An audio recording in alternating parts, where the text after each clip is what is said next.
Corey. Hey, Kevin, first of all, for you, just your thoughts after getting a chance to watch the film back from Saturday's loss.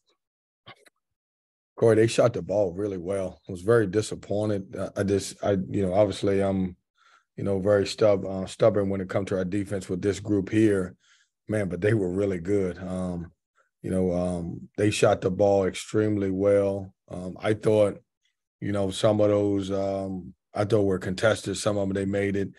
They came out and played well. It was weird because, we'd had 2 or 3 games this year where I thought we played that well. And they obviously that was the game that someone played that well against us. And so, could we have been better? Absolutely.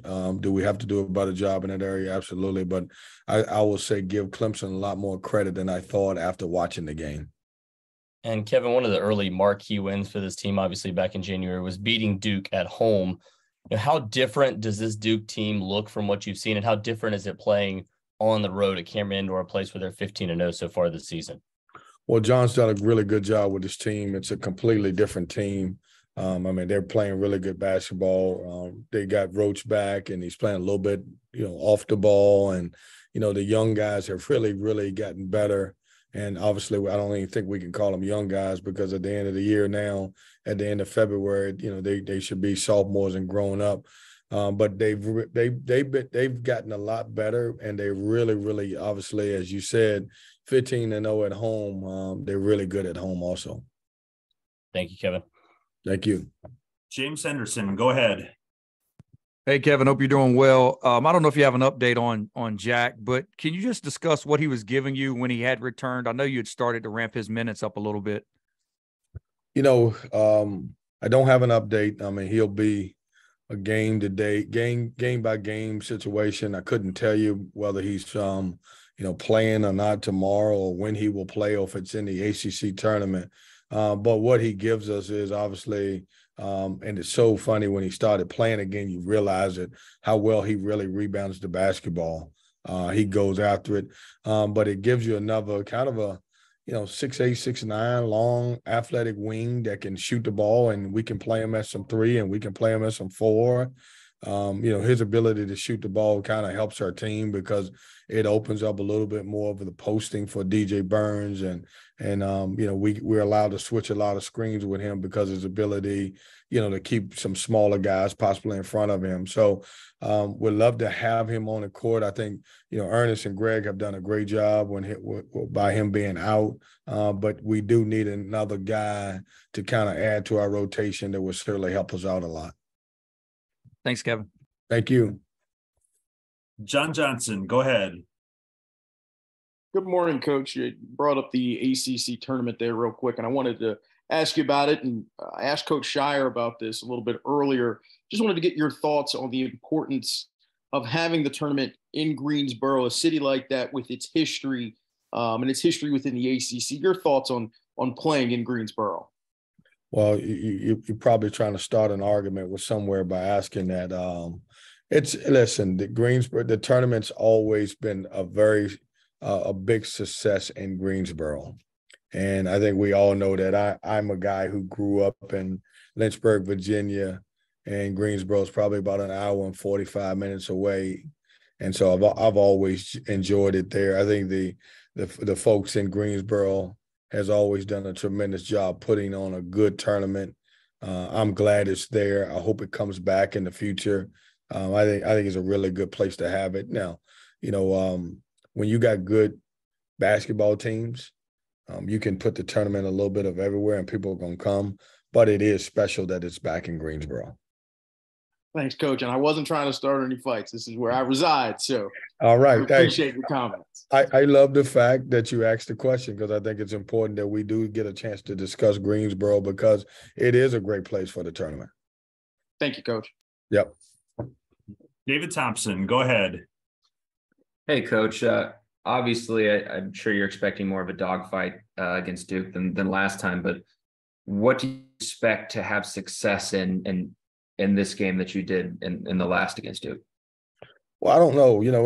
I tell people when you play teams the second time around. I know everybody's like, man, what can you take from the first game? I just don't know what you can take. I thought we played really, really well, and I didn't think they had one of their better games. But, you know, we've got to come out and be NC State, and I'm sure Duke's got to be Duke, and, you know, obviously try to play with a lot of confidence. And I will tell you that you watch them on tape, they're a completely different team. You can actually – you know, I haven't even spent a lot of time on the last game that we played because they're different in a lot of ways, and you know, they're scoring the ball, they're defending well. We have to continue to take care of the basketball. We got to continue to play the game inside out. We got to try to get in transition if we can, and you know, play a lot better. And they've done such an incredible job. You know, just you know, I think they may be one of a few teams in our league that's undefeated at home, and so that says a lot about their program right now.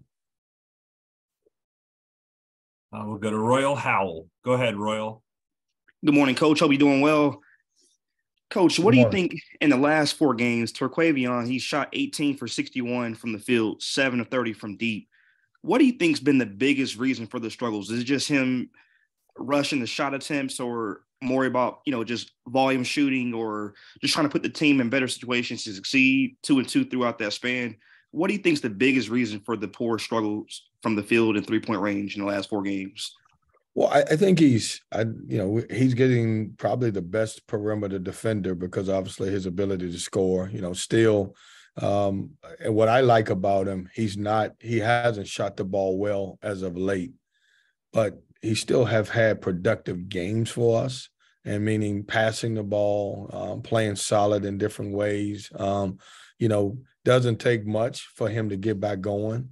The great thing about him, Royal, is that he has a short-term memory. So those stats that you're talking about, he don't even know what you're talking about. But, you know, I think a lot of it is people are game planning him, obviously trying to be physical with him. You know, we've got to put him into a few more better spots to be able to get some easier shots. And I think for him, getting out in transition will help him a little bit more, driving the ball, instead of settling for a few outside shots, I think will be, you know, something that'll help him and our team a little bit more. And Coach, as you head to Cameron tomorrow night, your team's one of the highest scoring teams in ACC offensively, and Duke's one of the best defensive teams in the ACC. Something has to give tomorrow night. Call it like it is. What are your 3 keys to winning in Cameron Indoor tomorrow night? Well, I just think we got to be us. You know, I think, you know, as you said before, we've demonstrated that we can really score the basketball. And I think we have to be productive. And that's through, you know, a lot of ball and player movement and, you know, kind of, you know, can we get a few offensive rebounds? Can we get out in transition? I think we have to really be good and take care of the basketball.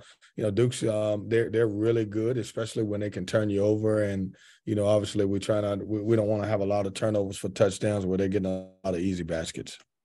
Thanks, Coach. Thank you. We'll finish up with James Henderson. Go ahead, James. Yeah, Kevin. I think you guys are the only team in the country in the top 10 in fast break points and fewest turnovers.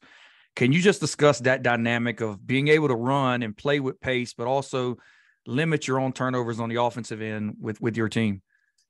Yeah, I'm so proud of our guys and it usually doesn't work that way when you have a team who, you know, presses and have so much freedom. I think we've done a good job, and a lot of the credit should go to, you know, the 3 guys who really handled the ball a lot for us. You know, Terquavion, Jarkel Joyner, and then DJ Burns. Those guys have really stepped their game up as far as making great decisions, and any opportunity that we can get out and run. I think our guys do a good job of running and rebounding the ball and getting out and running. But I've been very impressed with the way we have been able to take care of the basketball, which says a lot about the guys in the program. And, you know, we need to do that in order to be a really good basketball team. You want to limit your turnovers and try to get as many easy baskets as you can. Kevin, thank you for the time. Appreciate it. Thanks, guys. All right.